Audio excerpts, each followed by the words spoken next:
نماز فجر 4:45 بجے ادا کی جائے گی۔ الحمدللہ رب العالمین والصلاة والسلام علی سید الانبیاء والمرسلین وعلی اصحابہ اجمعین، اما بعد فاعوذ باللہ من الشیطان الرجیم، بسم اللہ الرحمن الرحیم۔ ومن یشاقق الرسول من بعد ما تبین له الهدى وَيَتَّبِعْ غَيْرَ سَبِيلِ الْمُؤْمِنِينَ نُوَلِّهِ مَا تَوَلَّى وَنُصْلِهِ جَهَنَّمَ وَسَاءَتْ مَصِيرًا۔ صدق اللہ مولانا العظیم۔ ببرکۃ ان اللہ وملائکتہ یصلون علی النبی یا ایھا الذین آمنوا صلوا علیہ وسلموا تسلیما۔ اللہم صل علی سیدنا ومولانا محمد وعلی آل سیدنا مولانا محمد وبارک وسلم صلاۃ و سلام علیک یا سیدی یا رحمۃ للعالمین۔ معزز سامعین و ناظرین، سورہ النساء کی آیت نمبر 115 کی تلاوت آپ نے سماعت فرمائی ہے۔ اس آیت کریمہ میں دو باتیں بتائی جا رہی ہیں۔ پہلی بات یہ ہے کہ جو شخص سید الانبیاء کریم آقا علیہ الصلوۃ والسلام کی کسی بھی عطا کردہ انعامات کی مخالفت کرتے ہیں، جو اللہ نے انعامات دیے ہیں، جو اللہ نے فضل و کرم کیا ہے، کسی ایک چیز کا انکار کرتے ہیں، مخالفت کرتے ہیں، یشاقق کہتے ہیں مخالفت کو۔ اور دوسری بات بتائی جا رہی ہے کہ وَيَتَّبِعْ غَيْرَ سَبِيلِ الْمُؤْمِنِينَ، اور وہ لوگ جو مسلمانوں کے طریقہ کار سے ہٹ کے اپنی زندگیاں گزارتے ہیں، فالو نہیں کرتے، اسلام کے کسی ایک فعل کا انکار کر دیتے ہیں، اس حوالے سے یہاں پہ بات ہو رہی۔ فرمایا وَمَن یُشَاقِقِ الرَّسُولَ، تم میں سے جو شخص مخالفت کرتا ہے رسول کی، مِن بَعْدِ مَا تَبَيَّنَ، اس کے بعد حالانکہ تبینہ، بینا یبین کا معنی یہ ہوتا ہے کہ واضح ہو جانا، کھل کے سامنے آ جانا۔ ہر ایک بندے کو معلوم ہے کہ اسلام میں نظریاتی طور پر کیا کیا باتیں موجود ہیں، اور قرآن مجید نے بھی بڑی وضاحت کے ساتھ ہر ایک بات کو ڈیٹیل کے ساتھ بتایا ہے۔ فرمایا کہ من بعد ما تبینہ، یعنی کہ ہر ایک شے روشن ہے، اندھیرے میں کوئی نہیں ہے، بلکہ یہ آج کا دور جس میں ہم گزر رہے ہیں۔ پہلے چلیں پھر ایک سوال ہو سکتا تھا کہ ہمیں معلوم نہیں تھا یہ مسئلہ، یہ بات ہمیں معلوم نہیں تھی۔ اب یہ جو جس دور میں ہم گزر رہے ہیں، ہر ایک شے ہمارے اوپر کھل چکی ہے۔ جس بندے کو جو چیز بھی سرچ کرنی ہے، جو معلومات لینی ہے، وہ آپ کے پاس ہر صورت میں موجود ہے۔ آپ کے جیبوں میں موبائل پڑا ہوا ہے، گوگل کے اوپر سرچ کر سکتے ہیں، یوٹیوب پہ ہے، یعنی کہ ساری کمیونیکیشن کے مسائل موجود ہیں۔ وہ وقت تھا کہ لوگوں کو بہت سارے مسائل سے آشنائی نہیں تھی، مگر اس وقت بہت سارے لوگ انٹرنیٹ کی وجہ سے جو ہے وہ باہر یعنی ایکٹیو ہو چکے ہیں۔ فرمایا کہ من بعد ما تبین لہ الہدی، ہر ایک شے واضح ہو چکی ہے، اس کے بعد بھی اگر وہ مخالفت کرتا ہے رسول کریم صلی اللہ علیہ وسلم کی کسی بھی فعل، مثلا اگر کوئی شخص کہتا ہے جی نعوذ باللہ من ذالک، اللہ رب العالمین نے آپ کو علم غیب عطا نہیں کیا، کوئی بھی شخص یہ بات کہتا ہے، پھر اس سے یہ پوچھا جائے گا کہ لوگوں قیامت تک کے لیے سید الانبیاء کریم آقا علیہ السلام نے ہر ایک چیز کو واضح کر دیا ہے۔ قیامت آئے گی، یہ نشانیاں ہوں گی، قیامت صغریٰ اور قیامت کبریٰ، چھوٹی نشانیاں اور بڑی نشانیاں کس نے بتائی؟ نبی کریم رؤوف رحیم صلی اللہ علیہ وسلم نے اپنی زبان مبارک سے بتا دیا آخری وقت ہوگا، یہ مسائل آئیں گے، مسجدیں غیر آباد ہو جائیں گی، مسجدیں زیادہ ہو جائیں گی، مسجدیں پختہ ہوں گی، ایمان کے وہ کچے ہوں گے، یہ ساری وضاحتیں نبی کریم رؤوف رحیم صلی اللہ علیہ وسلم نے بتا دی۔ اب اگر پھر بھی کوئی شخص یہ کہتا ہے کہ آپ کو علم غیب نہیں ہے، تو پھر اس کا اللہ ہی حافظ ہے۔ حالانکہ اللہ رب العالمین نے فرمایا وَعَلَّمَكَ مَا لَمْ تَكُنْ تَعْلَمْ، اسی سورہ نساء کی آیت میں فرما دیا گیا کہ ہم نے آپ کو وہ چیز سکھا دی ہے، اس چیز کے اوپر آپ کو روشن کر دیا ہے جس سے پہلے آپ کو اس کے علم نہیں تھا۔ وَكَانَ فَضْلُ اللَّهِ عَلَيْكَ عَظِيمًا، یہ جو کچھ ہم آپ کو دے رہے ہیں یہ اللہ کا فضل ہے آپ کے اوپر۔ جب اللہ کسی کو عطا فرماتا ہے، جب اللہ کسی کے اوپر انعامات کرتا ہے، جب اللہ رب العالمین کسی کے اوپر اپنا فضل و کرم کر دیتا ہے، پھر مجھے اور آپ کو معترض بننے کی ضرورت نہیں۔ تو فرمایا وَمَن یُشَاقِقِ الرَّسُولَ، جو شخص مخالفت کرتا ہے رسول کریم صلی اللہ علیہ وسلم کی، مِن بَعْدِ مَا تَبَيَّنَ لَهُ الْهُدَىٰ، حالانکہ اسے معلوم ہے، اس کے اوپر واضح ہے، علماء سے سنتا ہے اور علماء کی مجالس میں بیٹھتا ہے، علماء اس کو بتاتے ہیں کہ سید الانبیاء کریم آقا علیہ السلام کی رفعت کیا ہے، آپ کریم علیہ السلام کا مقام کیا ہے، رب ذوالجلال نے آپ کو کیا کیا عطا فرمایا ہو، اس کے باوجود اگر وہ مخالفت کرتا ہے وَيَتَّبِعْ غَيْرَ سَبِيلِ الْمُؤْمِنِينَ، اور وہ اتباع کرتا ہے یعنی چلتا ہے غیر سبیل المؤمنین، غیر کہتے ہیں دوسروں کے راستوں پر، یعنی کہ ایک وہ راستہ ہے جس پر میجورٹی چل رہی ہے، ایک وہ راستہ ہے جس پر صحابہ کرام، تابعین، تبع تابعین، آخر تک امت مسلمہ کے اکابرین چل رہے ہیں، اس سے ہٹ کے جب اپنا وہ موقف بیان کرتا ہے تو کیا ہے کہ نولیہ ما تولی ونصلیہ جہنم، واضح قرآن کے اعلان ہے۔ جو کوئی یہ راستہ چھوڑ دیتا ہے، صراط الذین انعمت علیہم غیر المغضوب علیہم ولا الضالین، یہ بھی ہم سورہ فاتحہ میں پڑھتے ہیں کہ اللہ انعم اللہ علیہم، یہ اللہ ہمارے اوپر انعام کر، انعمت علیہم، ہم ہر ایک نماز میں یہ سورت پڑھتے ہیں اور یہ الفاظ بڑے واضح ہیں کہ انعمت علیہم، اے اللہ انعام کر تو ہم پر، انعمتا، اگر اس کی جگہ کوئی شخص انعمتو پڑھتا ہے تو معنی بدل جائے،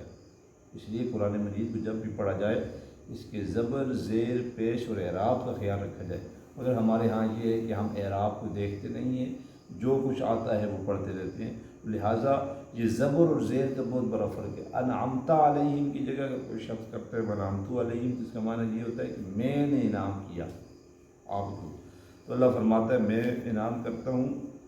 اور یہ میرا انعام ہے، انعمت علیہم غیر المغضوب علیہم، اس کے علاوہ اگر کسی اور راستے پہ چلو گے، راستے دو بتا دیے گئے، ایک صراط مستقیم ہے اور ایک شیطان والا راستہ ہے،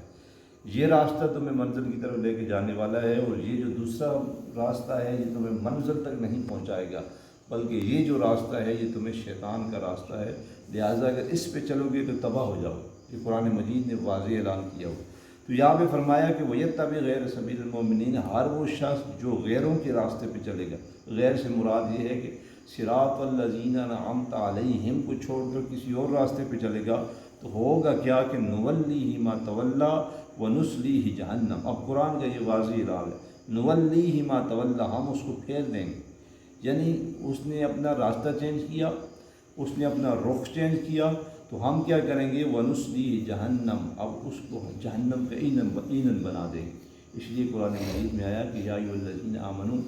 قوا انفسکم واہلیکم نارا وقودھا الناس والحجارہ، یہ بھی قرآن مجید کے اعلان ہے کہ لوگوں بچ جاؤ،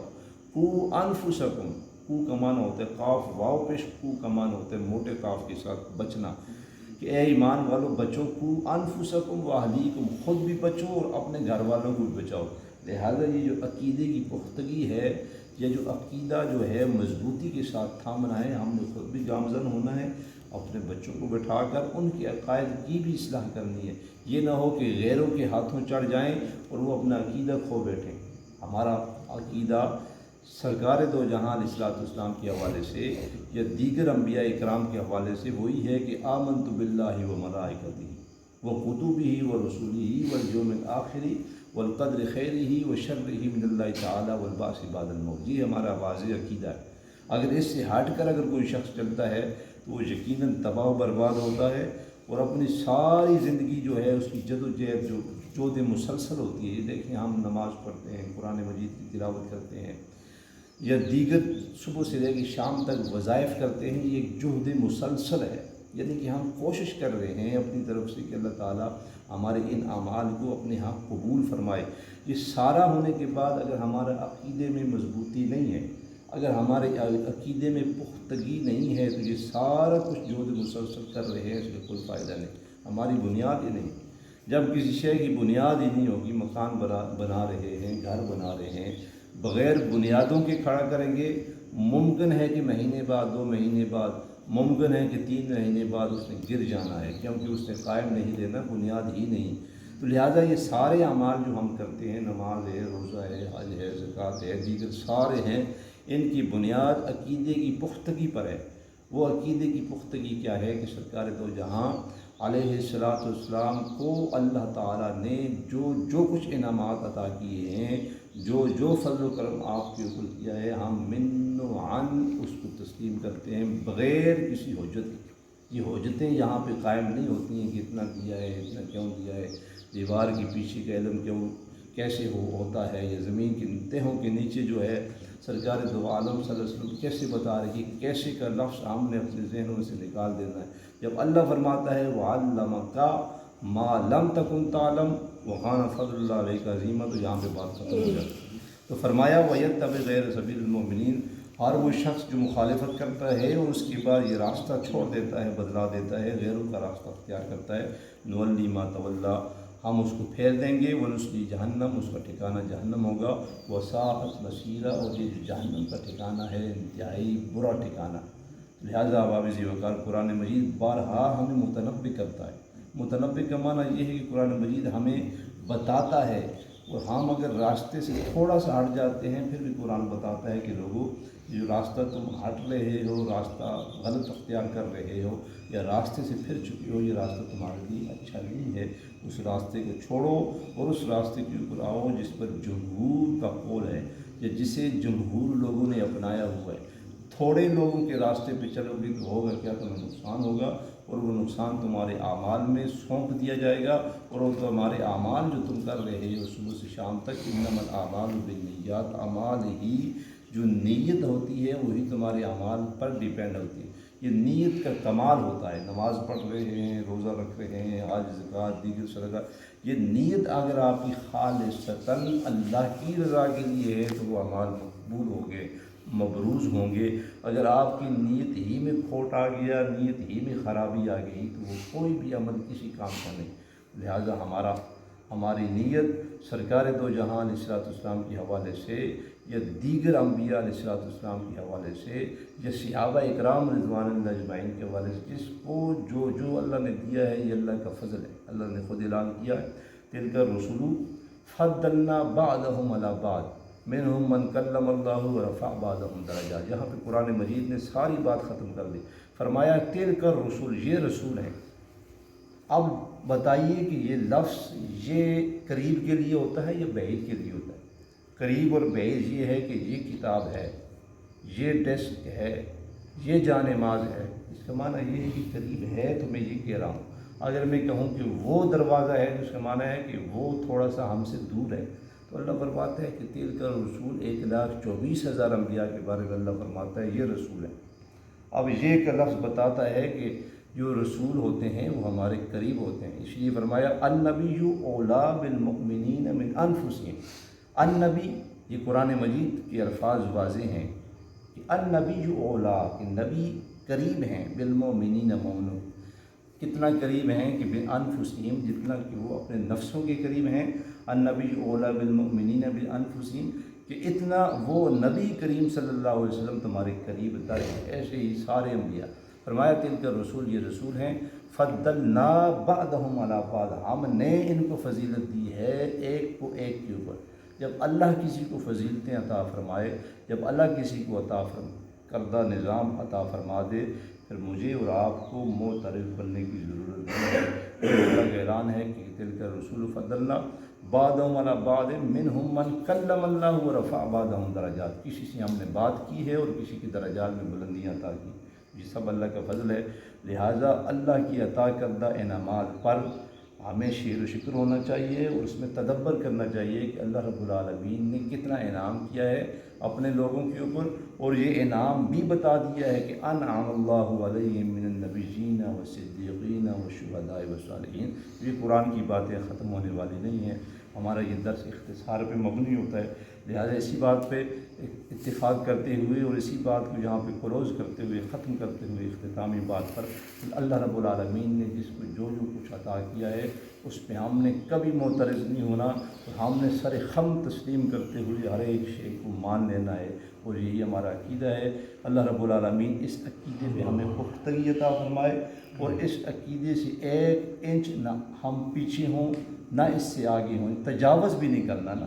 ایک تو بات یہ ہے کہ ایک حد میں رہنا ہے، ہم نے حدود کو تجاوز نہیں کرنا، جتنا کچھ ہے اتنا ہی بیان کرنا ہے، اور جتنا اللہ رب العالمین کا ارشاد ہے اس ہی کے اوپر رہنا ہے، اس سے آگے پیچھے نہیں ہونا۔ اللہ رب العالمین سے دعا ہے کہ خالق عز و جل قرآن مجید برہان رشید کو ہمیں تدبر کے ساتھ پڑھنے کی توفیق عطا فرمائے، اور اس کے فیض سے ہمیں جو ہے وہ آراستہ کرے، اور اللہ رب العالمین قرآن مجید کے حوالے سے اس کی وساطت سے ہمارے پر رحم کرم فرمائے۔ وآخر دعوانا ان الحمد للہ رب العالمین۔